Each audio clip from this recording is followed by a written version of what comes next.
Meus irmãos e minhas irmãs, vamos abrir a palavra do nosso Deus e Pai. Vamos para o Evangelho de Mateus, capítulo 18. Nós vamos ler juntos a palavra de Deus, versículos 21 e 22 do Evangelho de Mateus, capítulo 18. Hoje nós vamos conversar, dentro dessa nossa série, sobre o que nós gostaríamos que Jesus nunca tivesse dito. O que significa isso? São coisas muito difíceis de serem colocadas em prática. E nós estamos aqui para conversar com você, para nós conversarmos sobre estes assuntos complexos, difíceis para a nossa vida, onde nós precisamos muito da graça de Deus, da misericórdia dele sobre a nossa vida, a direção do Senhor para colocarmos em prática. E é lendo a Bíblia que a gente encontra a palavra do Senhor, é lendo a Bíblia que a gente tem a revelação da palavra de Deus para o nosso coração, para a nossa vida. E é lendo a palavra de Deus que nós aprendemos, seja para quem está aqui ao vivo, para quem está acompanhando a gente pelo Face. A palavra do Senhor nos diz assim, Evangelho de Mateus, capítulo 18, versículos 21 e 22. Então Pedro, aproximando-se, lhe perguntou: Senhor, até quantas vezes meu irmão pecará contra mim, que eu lhe perdoe? Até 7 vezes? Respondeu-lhe Jesus. O que Jesus respondeu? Leia comigo.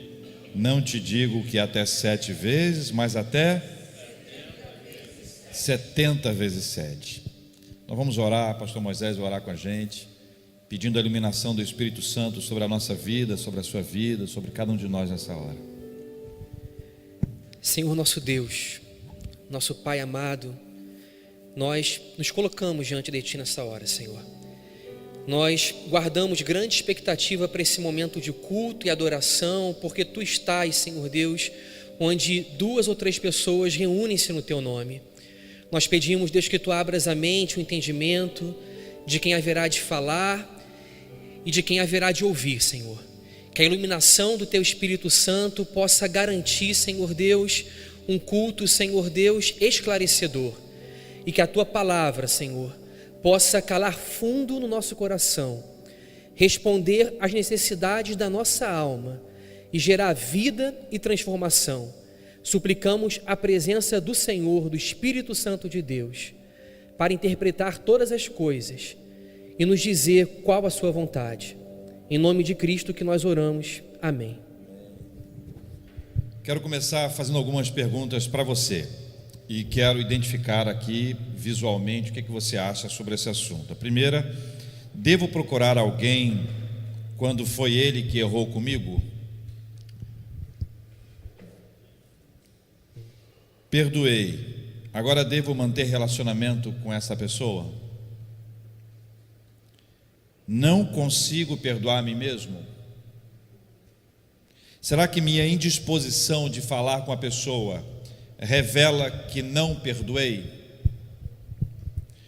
Perdoei, mas ainda não consigo confiar. Perdoar é um milagre?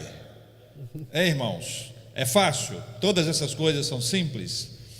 São frases complexas, perguntas difíceis para a nossa reflexão. E a gente quer começar lembrando a frase de um autor que nós gostamos muito, que é C.S. Lewis. Você vai ver aí essa imagem com a frase dele: todo mundo pensa que o perdão é uma ideia adorável até que ele tem algo a perdoar.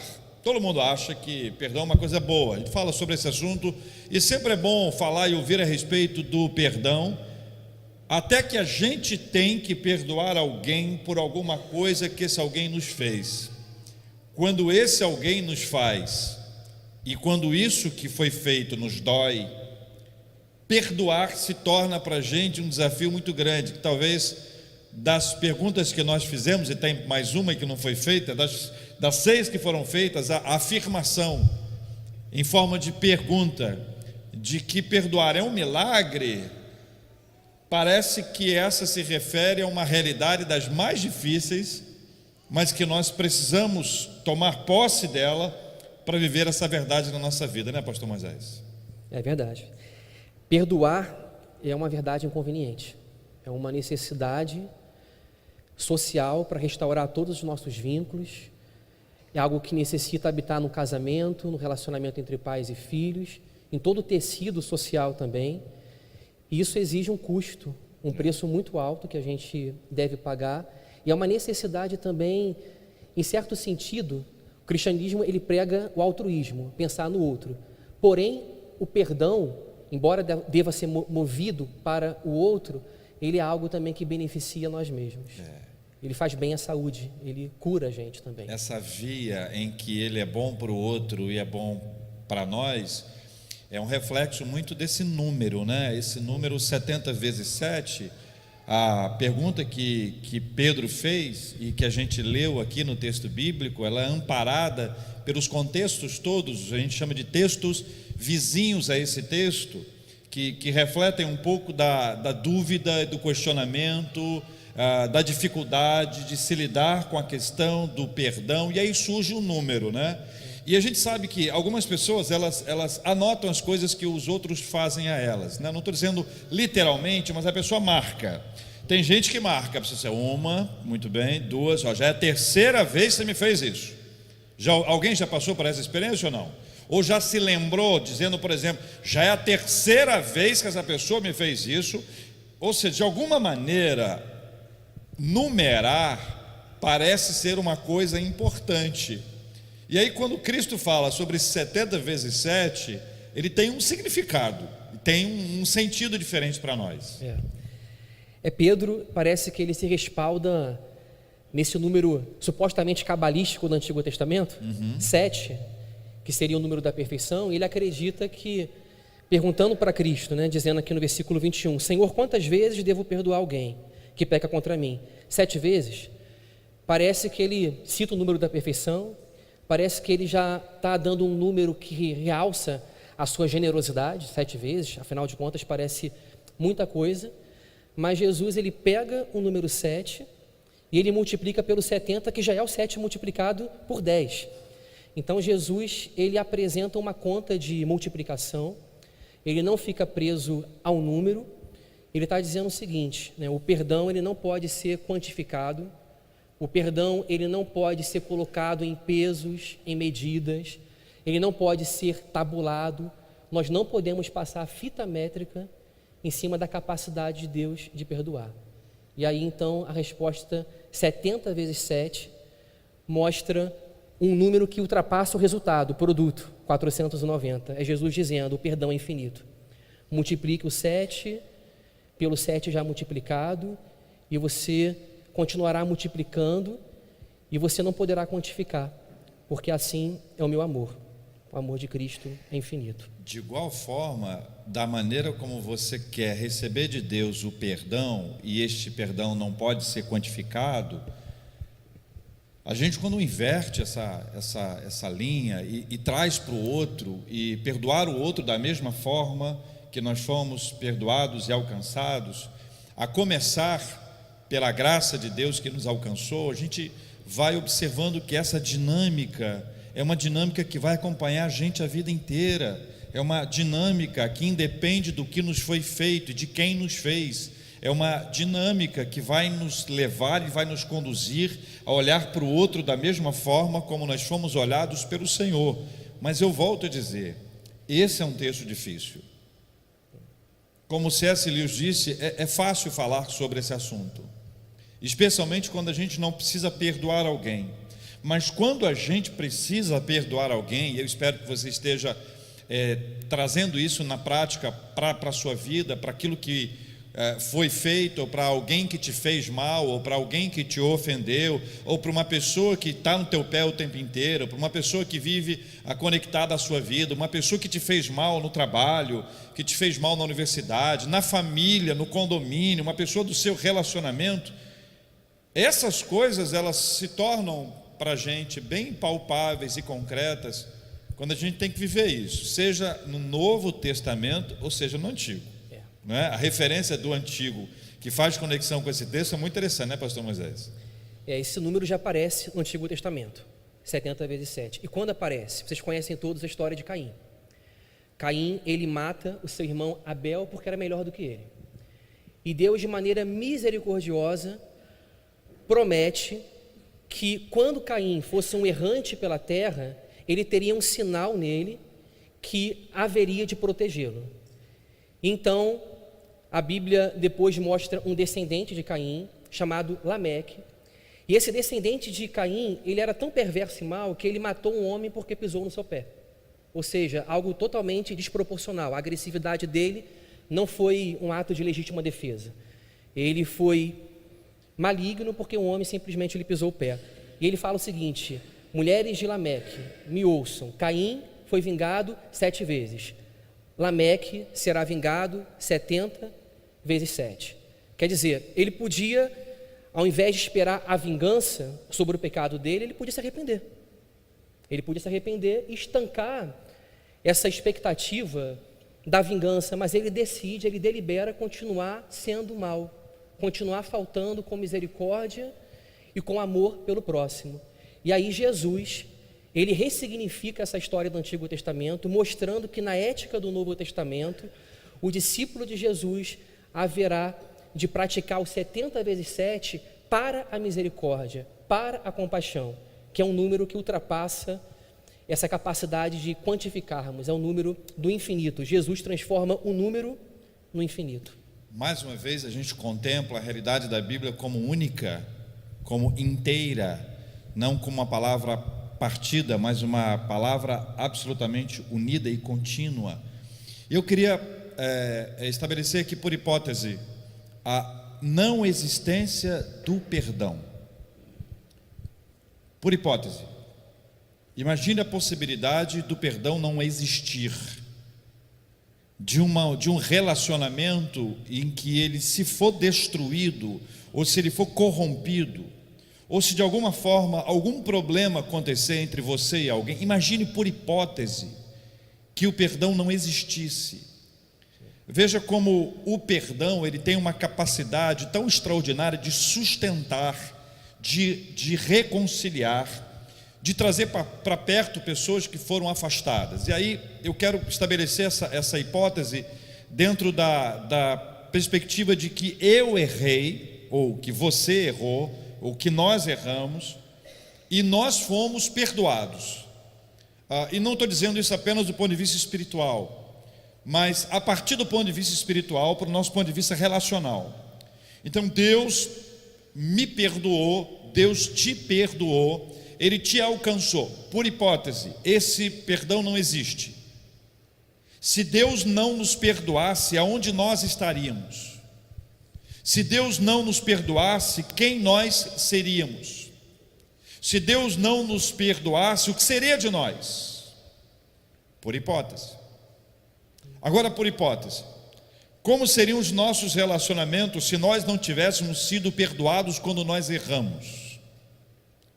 Quando nós falamos de alguém, quando nós ferimos alguém, quando nós quebramos alianças, quando nós rompemos, o Senhor nos perdoou e a pessoa nos perdoou. Se o perdão não existisse, nós estaríamos perdidos. Então, a frase, o perdão sustenta o universo, ela é apropriada, porque ela nos faz compreender que se o perdão não existisse, se nós não conjugássemos o verbo perdoar, e não trouxéssemos isso para uma realidade de vida prática, a gente estaria perdido do ponto de vista espiritual e do ponto de vista relacional, emocional. O que seria de nós se não existisse o perdão na nossa vida? O perdão, ele sustenta o universo, realmente. A gente vê que da perspectiva bíblica, o Cordeiro, ele foi morto desde antes da fundação do mundo. Então, antes de Deus ele criar o mundo, ele já delibera perdoar. Sim. Ele é onisciente, e dentro do seu plano eterno, ele já prevê a rebelião, a queda, o afastamento do homem do seu Criador, e a despeito de ver que o homem ele cairia em pecado, Deus ele delibera criar. Então, como ele vai criar uma história na qual ele vê o mal graçando o mundo, mas o mal não resolvido? Então Deus, como alguém que precisa satisfazer a própria necessidade do seu ser, que é santo, e justificar a si mesmo, ele cria o homem, mas ele previamente ele providencia um perdão, cuja magnitude é maior que o próprio pecado do homem. Então aquela música antiga diz, maravilhosa graça, maior do que o meu pecar. Não existe pecado sobre o qual a graça de Deus não possa passar uma borracha, que é o sangue de Jesus. Glória a Deus. Quando a gente vê essa realidade e pensa no preço, houve um preço. Para que nós fôssemos perdoados, houve um preço. Como há um preço quando nós precisamos perdoar alguém. É muito difícil encarar o perdão verdadeiro. E quero dizer isso sem julgar a ninguém. Mais uma vez eu falo essa frase. Eu temo muito quando eu digo assim: eu perdoo com muita facilidade. Porque perdoar, se fosse barato, Jesus não teria vindo. É caro, é complexo, é difícil. Eu não estou falando de um perdão daquele que a gente diz assim, deixa para lá, não é?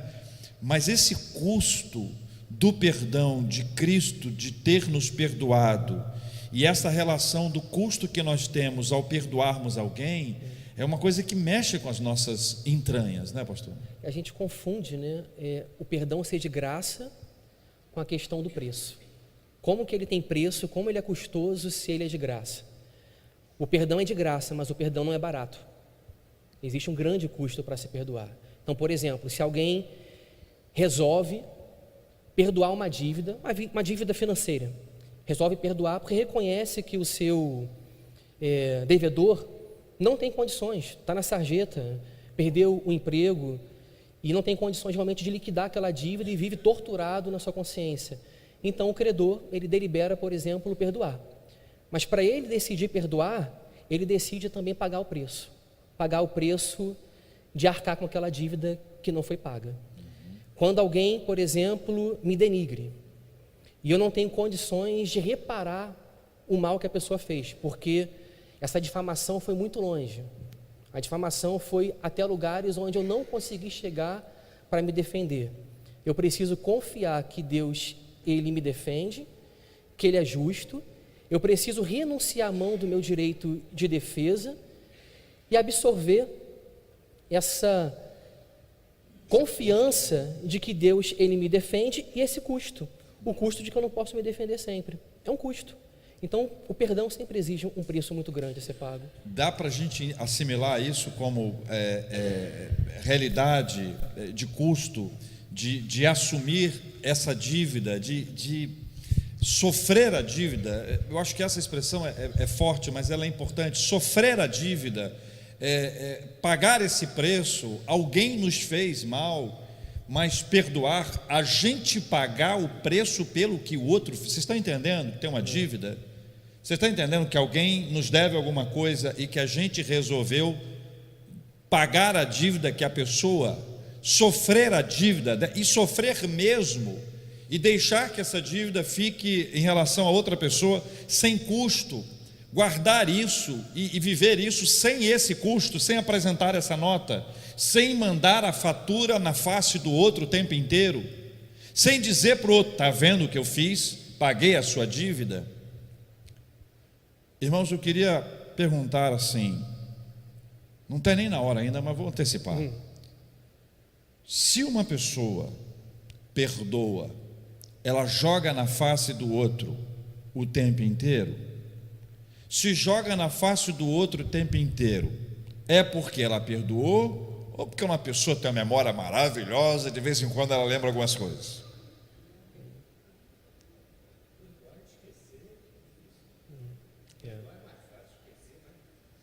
Depois nós vamos falar sobre esquecer ou não esquecer, porque se a gente joga na face da pessoa o tempo inteiro, pode ser que a gente não tenha pago esse preço, ou não tenha assumido esse custo, ou não tenha assumido essa dívida. Talvez isso para nós ainda seja uma coisa tão real, a conta ainda está sendo paga, e o pior é que pode ser que a pessoa pague por uma conta que teoricamente foi paga, ela continue a pagar por essa conta a vida inteira, e ainda que o outro já tenha pago, ela pode achar que o pagamento não foi suficiente e ela continua a pagar uma conta que já foi paga. Pensa bem, você fez uma compra maravilhosa, você comprou um equipamento sensacional, você comprou um carro, você comprou um apartamento. No exemplo, você comprou um apartamento, você está animado, foi lá, comprou um apartamento, pagou à vista. Olha que maravilha, pagou à vista. E todo mês, no mesmo dia, você paga à vista outra vez. No terceiro mês você paga outra vez. Quarto mês você paga outra vez. Está entendendo? 6 meses você pagou 6 vezes o preço. É inadmissível, né? É impensável, né? Pegando o que você falou antes, né, sobre esse absurdo, né? Contraria completamente o nosso senso de justiça a ideia de pagar o preço pelo pecado que o outro cometeu. Agora, isso é o coração do Evangelho. O coração do Evangelho é o Cristo que pagou o preço pelo pecado que nós cometemos. Ele, sendo rico, ele se fez pobre para enriquecer a muitos. Então, é uma grande discussão, por exemplo, dos banqueiros sobre a anistia de dívida, porque eles acreditam que, se anistiarem as dívidas, eles estarão incentivando os maus pagadores. Uma boa pergunta é: será que quando nós perdoamos, nós estamos incentivando os maus pagadores? Mas quando existe o perdão, inclusive a eliminação de uma dívida, existe alguém que paga o preço. É isso que nós temos que ter como perspectiva. Sempre alguém paga o preço. O perdão sempre ele é custoso. Ele é de graça, mas ele não é barato. Ele custou o sangue de Jesus.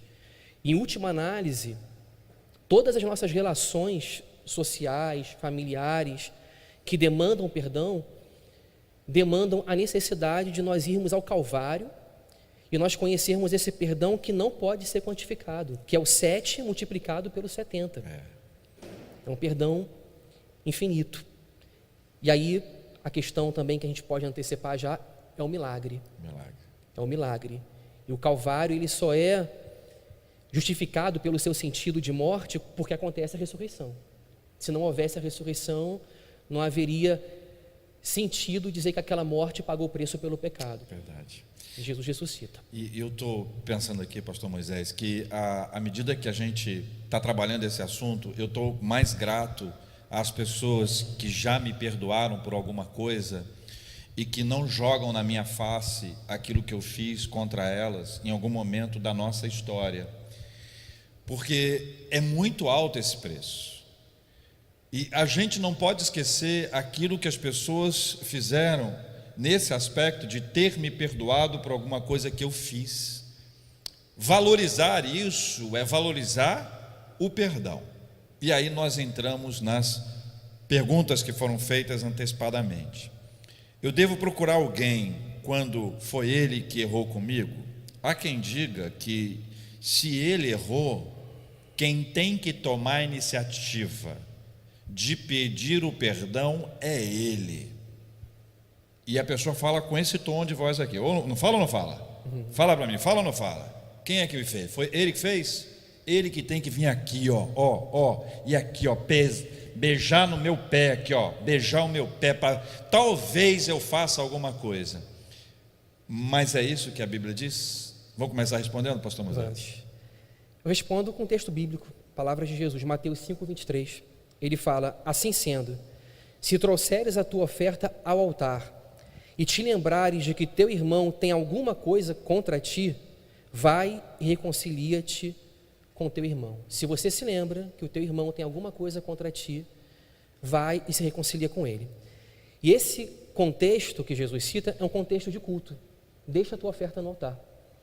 Tem um comentarista, o Martin Lloyd Jones, que eu gosto muito, que ele fala assim, com toda reverência, ele fala assim: se você está prestando culto e você se lembra que alguém tem alguma coisa contra você, deixa Deus esperando, deixa a tua oferta de lado no altar, vai e se reconcilia com o teu irmão e depois volta e presta culto a Deus. Isso entra no âmago daquela questão de que obedecer é melhor do que sacrificar. Não adianta colocar a oferta no altar se o ato de culto gira todo em torno da celebração do perdão do Calvário. Quer dizer, como que eu vou celebrar o perdão do Calvário se eu tenho uma grande demanda de perdão que eu estou recusando, estou sonegando o perdão ao meu irmão? E essa sonegação, ela pode evidenciar muito sobre o meu caráter.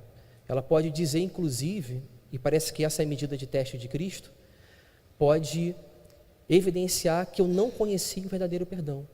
Porque o ambiente do perdão, a percepção de que você foi objeto de um perdão tão grande te leva a considerar todas as dívidas que fazem contra você uma bagatela. Menores. São menores, comparativamente falando. Exatamente o movimento de perdoar e de ir ao encontro daquele que me ofendeu, ou seja, o ofendido vai ao encontro do ofensor e oferece a ele o perdão, ainda que o ofensor não considere que o que ele fez é grave o suficiente para receber o perdão, ou ainda que o ofensor se sinta altivo, soberbo, prepotente, para ao invés de receber o perdão, ainda pisar mais em você, porque esta é a realidade que a gente vive. Há pessoas que vão manifestar, vão reagir de uma forma ainda mais dura. Então, o Evangelho nos ensina que nós buscamos a pessoa, que ainda que esse indivíduo que nos ofendeu muito, ainda que ele não nos perdoe, ainda que ele não reconheça, o perdão é um movimento, ele começa numa decisão. Ele começa quando nós reconhecemos que fomos perdoados e por isso nós tomamos o caminho, vamos em direção à pessoa, ainda que a pessoa não reconheça, ainda que a pessoa não aceite, ainda que a pessoa nos queira longe, ainda assim o caminho é esse. Porque a gente vai para a pergunta número 2. Perdoei, agora devo manter relacionamento com essa pessoa? Eu quero ilustrar isso de forma muito prática, muito prática. Alguém te emprestou, alguém te pediu um dinheiro emprestado, um amigo seu, uma pessoa, gente boa. Você, vou te emprestar o dinheiro, amanhã eu te pago.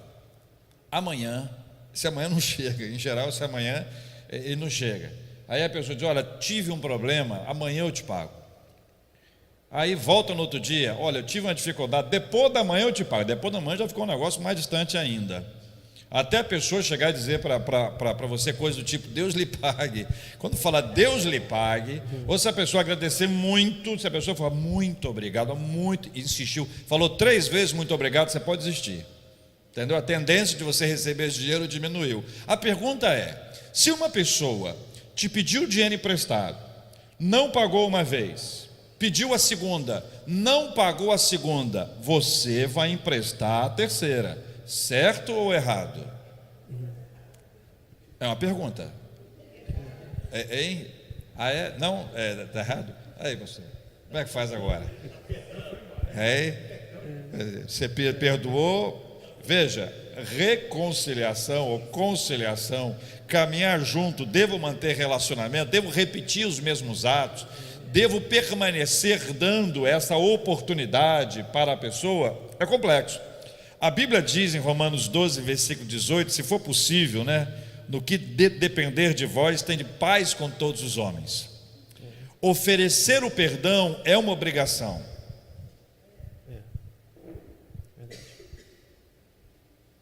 Emprestar outra vez é uma questão pessoal, uma questão da nossa administração.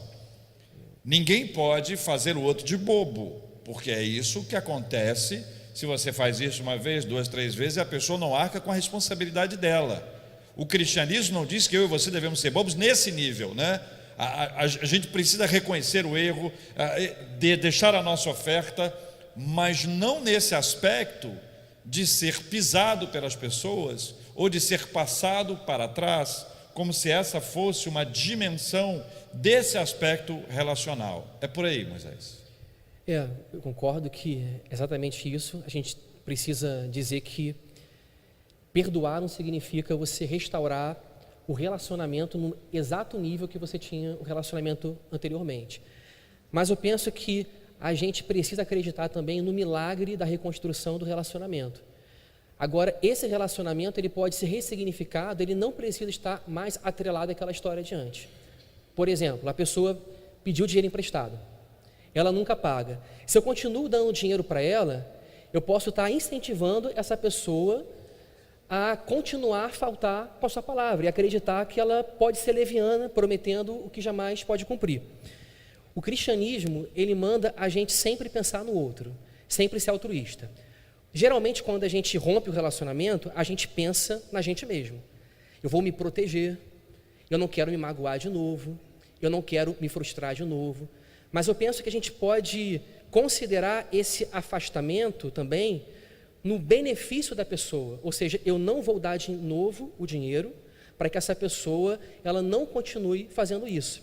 Mas eu posso me aproximar de uma outra forma. Isso. Eu posso me aproximar não dando dinheiro, mas dando um curso de administração financeira, de libertação na área das finanças.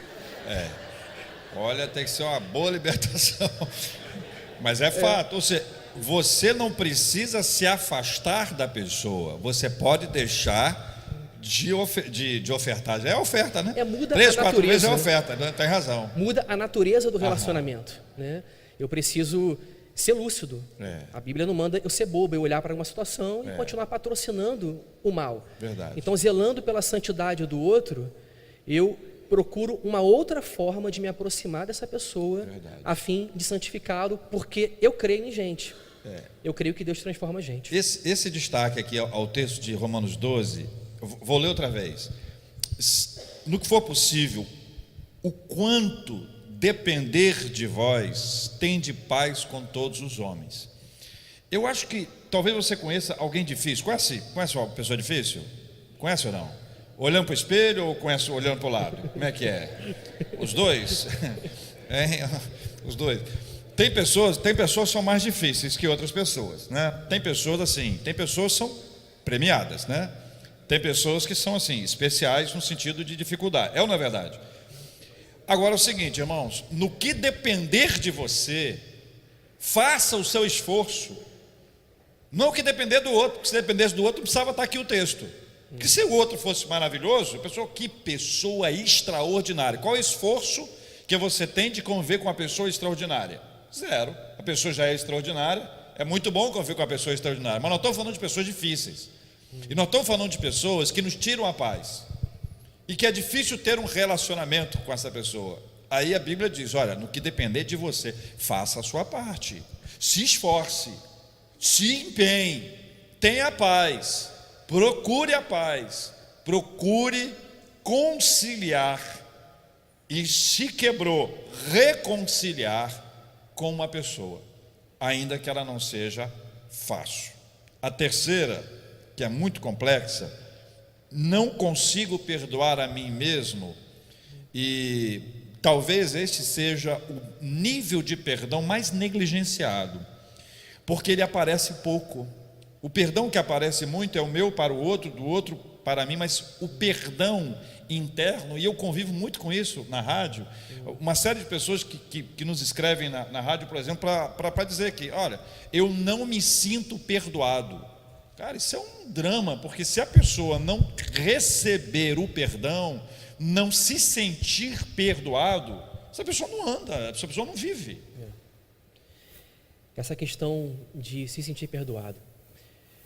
Ouço pessoas falando sobre isso, e geralmente eu vejo a conexão com um pecado da vida. É um pecado que elas elegem como aquele pecado. É um pecado que consideram na escala de valores imperdoável, o pecado que machucou tanto a pessoa, a outra pessoa que elas tanto amam, que elas não conseguem mais perdoarem a si mesmas. Então, geralmente elas elegem um pecado. E a pergunta é, será que há um pecado que a gente pode eleger nessa escala de valores, que a graça do Senhor não alcance? Aquele pecado? Será que isso acontece? Se porventura isso acontecesse, ou se isso acontece, a gente estaria dizendo que o pecado triunfa sobre a graça, que o pecado ele tem mais eficácia e que lutando contra a graça de Cristo dispensada no Calvário, o pecado triunfa. E isso então seria uma crise de fé imensa, porque seria uma incompreensão da graça de Deus. E quando Jesus, ele nos perdoa, ele diz, teus pecados estão perdoados, vá e não peques mais.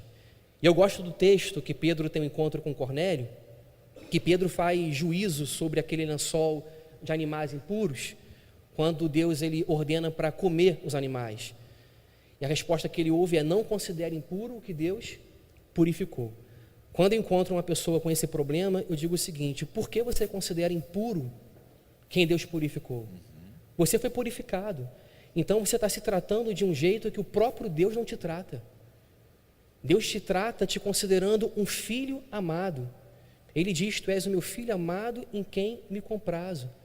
Então é uma questão de aceitar que Deus nos aceita, aceitar a graça de Deus, e que esse pecado que nós elegemos como imperdoável, ele esteve no Calvário e Cristo rasgou essa nota promissória. Verdade.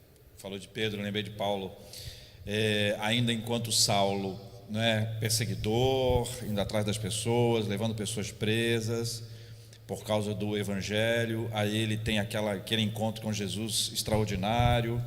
Saulo, Saulo, por que me persegues? Quem és tu, Senhor? Eu sou Jesus a quem tu persegues. Ele cai, ele se rende, ele deixa de ver 3 dias, 3 noites, até que ele é encontrado por uma pessoa a quem Deus revela o que está acontecendo em outro lugar. Este homem chamado Ananias, ele vai ao encontro de Saulo. Saulo, pensa bem, perseguindo os cristãos, agora encontrado por Cristo, transformado pelo Evangelho, ainda sob aquele impacto inicial extraordinário, mas ainda sentindo todas as dores e os remorsos e as dores pelos fatos, por tudo aquilo que ele realizou anteriormente.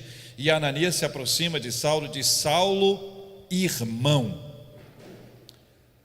Aquele momento na vida de Saulo foi uma porta que se abriu, maior do que a visão que lhe foi retornada, foi o fato dele ser perdoado pelo Senhor e de receber da parte de uma pessoa que tinha medo dele, que expressa esse medo todo no texto bíblico, e essa pessoa se expressa, dialoga com ele chamando de irmão. É o caminho, é o primeiro contato de Saulo com aquele perdão que Deus ofereceu a ele. Quando ele se coloca, quando ele se vê no mesmo nível de outro, entendido, compreendido como irmão. Irmãos, às vezes, o que nós estamos esperando é que alguém nos diga: você foi perdoado.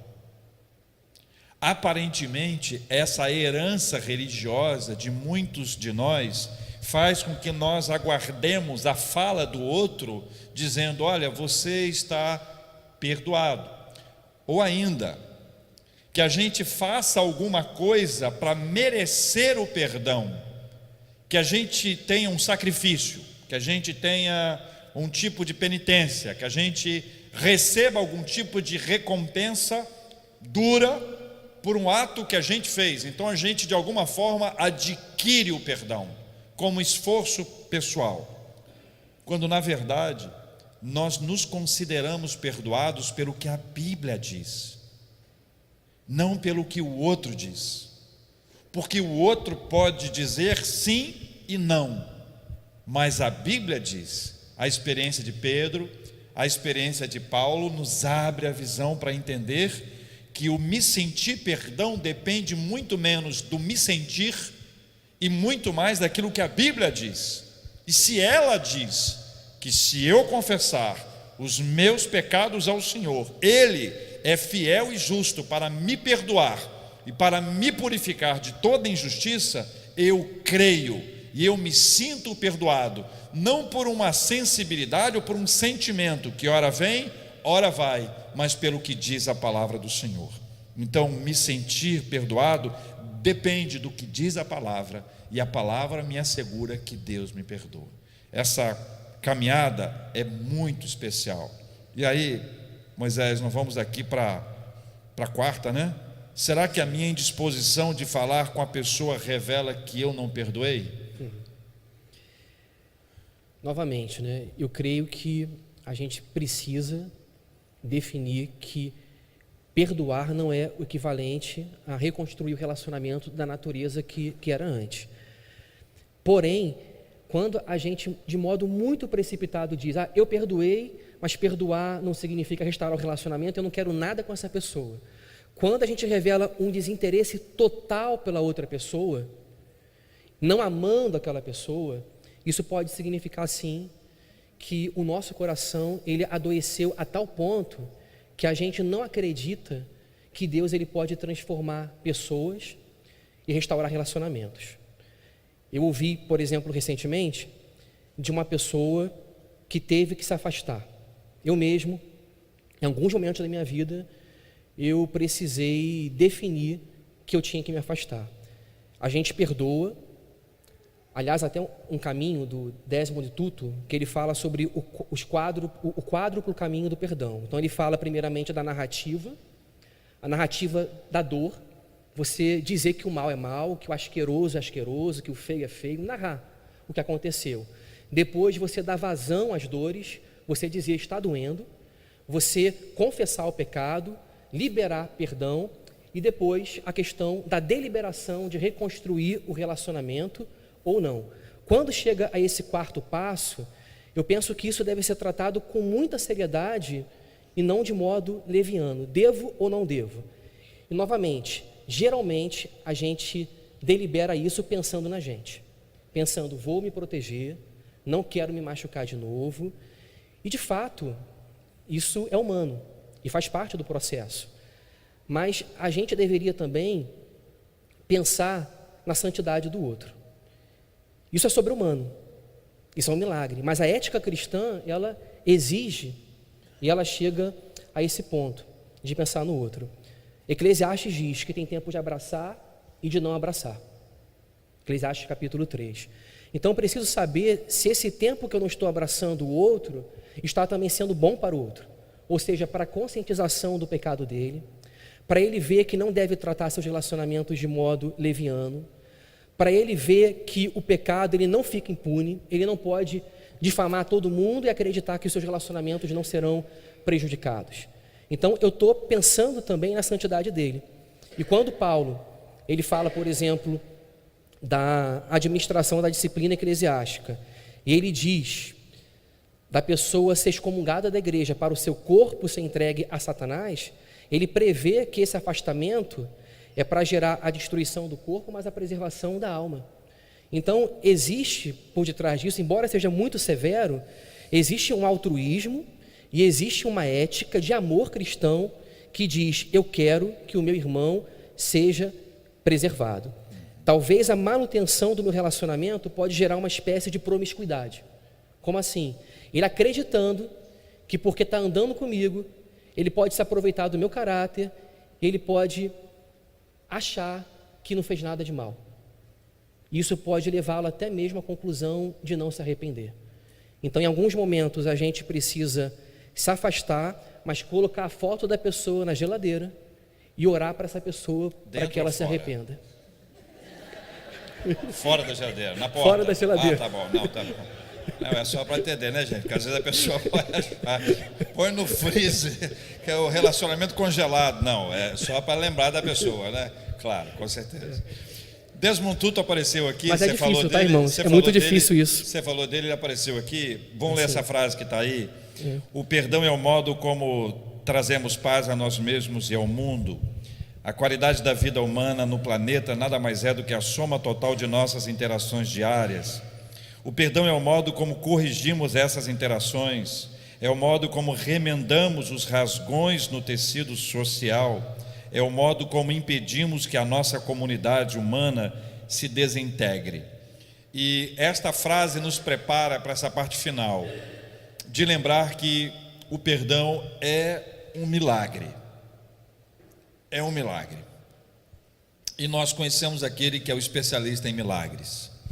Deus nos concede o poder de perdoar. Não é algo que nasce com a gente. Não é algo que o pecador está habituado a fazer. O pecador, como vimos há uma semana, o pecador quer vingança. O pecador está com sangue nos olhos. O pecador quer dar o troco. Vimos isso há uma semana atrás. Hoje, nós estamos entendendo que o perdão é um milagre que nos é oferecido pelo Senhor, e porque o Senhor nos ofereceu, é um milagre que nós oferecemos ao outro, e é um milagre que nós vamos desenvolver na nossa vida. Sendo um milagre, nós precisamos de Jesus no nosso meio, porque se Ele não estiver no nosso meio, se Ele não estiver entre nós e a pessoa, perdão não haverá. Então eu preciso compreender essa realidade do milagre, trazer essa realidade para a minha vida, e entender o seguinte: é possível perdoar. Eu não preciso ficar me afastando de uma pessoa, abandonando uma pessoa, ou desejando o mal da pessoa porque a pessoa me fez alguma coisa, seja lá o que for. Todos nós já sofremos traições na nossa vida. Todos nós já sofremos decepções na nossa vida. Mas o milagre de Jesus Cristo, ele é maravilhoso, porque quando nós somos alcançados pelo perdão de Cristo, e quando nós oferecemos o perdão a alguém, nós estamos livres. Livres. Enquanto o perdão não existir de verdade, nós estamos presos. E a lembrança que nós temos da pessoa é aquela lembrança que nos angustia, aquela que mexe com o nosso estômago, aquela que tem um friozinho na barriga, aquela que a gente fecha o punho, aquela que a gente muda o semblante, aquela que a gente começa a babar não. Mas que a gente quer ver a pessoa, a não ser que aconteça um milagre, né? Se esse milagre acontecer, nós vamos viver uma mudança na nossa vida. E muitas vezes o que nós precisamos é vivenciar o milagre. E se Deus nos dá esse milagre, nós precisamos vivenciá-lo. O desafio para nós hoje com você e para nós, eu quero reiterar isso. O posicionamento físico, ele estabelece uma igualdade. A forma do diálogo, ele revela a nossa dificuldade. Para nós isso é difícil. Para todos nós é difícil. E nós precisamos de Deus na nossa vida. Nós vamos orar. E vamos pedir ao Senhor que traga a sua vida, a nossa vida, a cada um de nós essa realidade. Para você que vê a gente pelo Face, é possível que você, no meio dos seus afazeres aí, vai ouvindo, vai pensando, lembrando de alguém, lembrando de pessoas que te feriram, magoaram, e a gente esbarra com a nossa dificuldade de dizer, vou perdoar. Muita gente coloca isso naquela conta do deixa para lá. Deixa para lá não resolve, a gente sabe que não resolve. Deixar para lá nunca resolveu nada. Nós precisamos encarar isso de frente. E este é um dia, esta é uma hora que nós precisamos pedir ao Senhor que nos dê a bênção de sermos perdoados, a bênção de perdoarmos alguém e de vivermos a liberdade que só o Evangelho nos traz. Amém. Através do perdão. Amém. Vamos fechar os nossos olhos, vamos orar.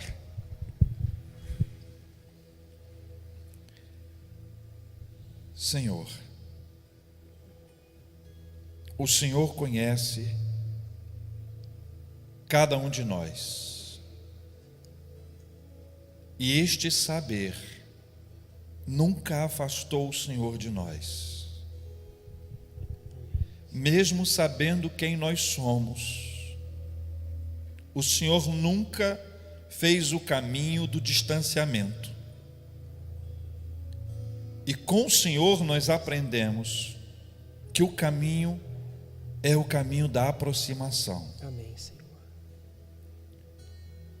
Nós vamos nos aproximar daqueles que nos feriram. Nós vamos declarar: está perdoado. Nós vamos declarar que isso não vai mais nos afastar. E nós só faremos isso porque o Senhor Jesus Cristo fez isso por nós. Pai, ajuda-nos nesse movimento de aproximação. Ajuda-nos nesse processo que não é tão instantâneo assim. Para muitos de nós é uma luta grande, é lutar contra o vento, contra a tempestade, é ter todos os motivos para correr e estar longe, e ter um motivo só para nos aproximarmos: Jesus Cristo. Eu quero pedir ao Senhor que nos ajude Amém, Senhor. a perdoarmos os que nos ofenderam, Amém, Senhor. a perdoarmos os que nos maltrataram, a perdoarmos os que nos fizeram mal, porque o Senhor Jesus nos perdoou. E nós queremos agradecer Amém. pelo perdão que nos foi oferecido por Jesus. Amém. Te louvamos, Jesus. E é esse milagre que nós pedimos que seja vivenciado por nós, não como um assunto legal, não como uma frase boa, não como um tema interessante, mas como uma verdade, ainda que seja difícil, que deixe a gente sem jeito, mas uma verdade a ser colocada em prática hoje na nossa vida. Neste dia, nesta noite, nós queremos estabelecer isso como um marco. Nesse dia, nesta hora, nós reconhecemos que fomos perdoados pelo Senhor. Obrigado, Senhor Jesus. E nós reconhecemos que esse perdão é um milagre e que esse mesmo milagre nos levará a perdoar e a oferecer o nosso perdão a quem nos ofendeu. Pai, que seja assim, porque se não for assim, haverá uma barreira complexa e difícil que nos afastará ainda mais uns dos outros e promoverá em nosso coração uma angústia que vai nos arrancar a paz. Tenha misericórdia de nós e haja nas nossas vidas como só o Senhor é capaz de fazer. Nós oramos em nome de Jesus. Amém.